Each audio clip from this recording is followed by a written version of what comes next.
नमस्कार, PS news पर आप सभी लोगों का स्वागत है।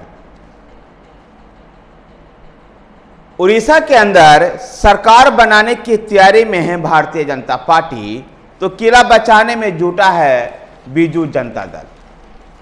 उड़ीसा में लोकसभा चुनाव के साथ विधानसभा का चुनाव होना है।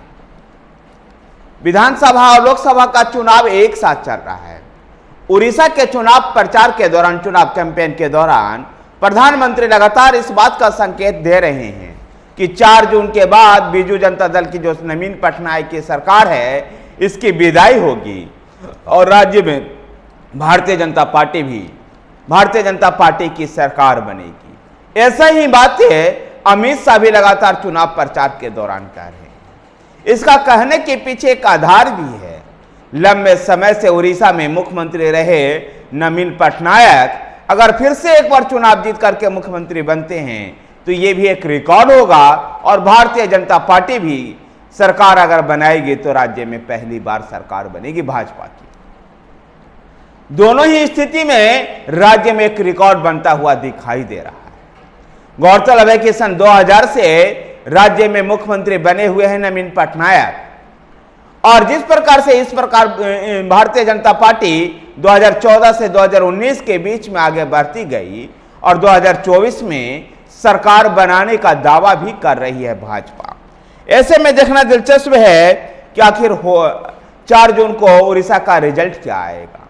भारतीय जनता पार्टी के नेता और प्रधानमंत्री नरेंद्र मोदी और अमित शाह इतने आश्वस्त दिखाई देते हैं कि वो लोगों को 10 जून के शपथ ग्रहण समारोह में आमंत्रित भी करते हैं। उड़ीसा में इस बार का जो चुनाव परिणाम जो है कोई ना कोई रिकॉर्ड जरूर बनाएगा। जब प्रधानमंत्री और गृह मंत्री अमित शाह के द्वारा इस तरह की बातें दावे किए जा रहे हैं, तो जहां बीजू जनता दल इसको राजनीतिक जुमला मानता है, लेकिन फिर भी उनके भी कान खड़े हो चुके हैं और उन्होंने भी अपने राजनीति के अपने किला बचाने में जुट गया है।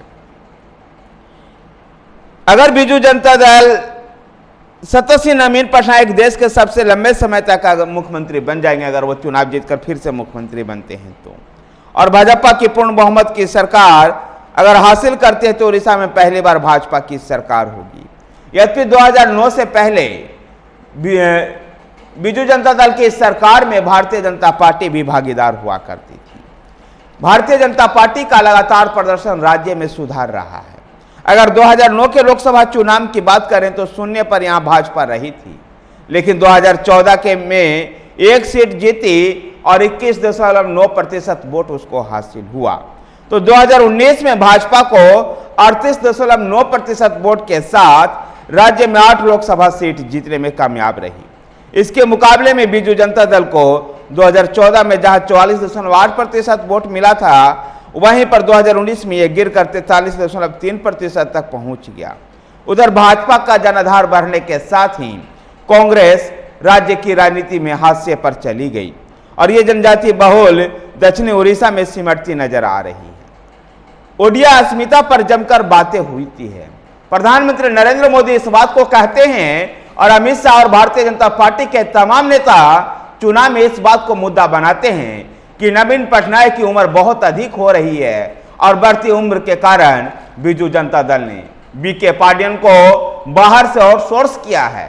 जबकि भाजपा को अगर सत्ता मिलेगी तो भाजपा का जो मुख्यमंत्री होगा वह स्थानीय होगा, जनजातीय समाज से होगा और जो यहाँ की मिट्टी और परंपरा की और रीति रिवाजों से जुड़ा होगा।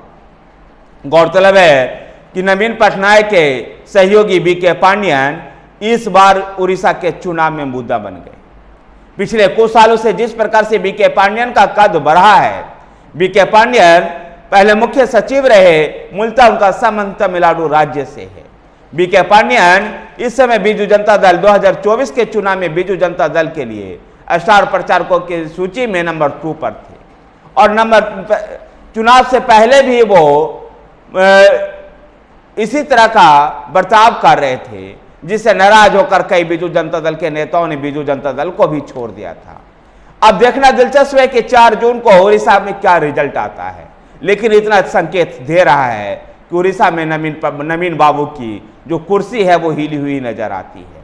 क्या अगर नवीन बाबू वास्तव में बिजू जनता दल 2024 में चुनाव हार जाएगा और भारतीय जनता पार्टी पूरा भारत पर अपने विस्तार की ओर में उड़ीसा राज्य में भी सत्ता हासिल करेगी।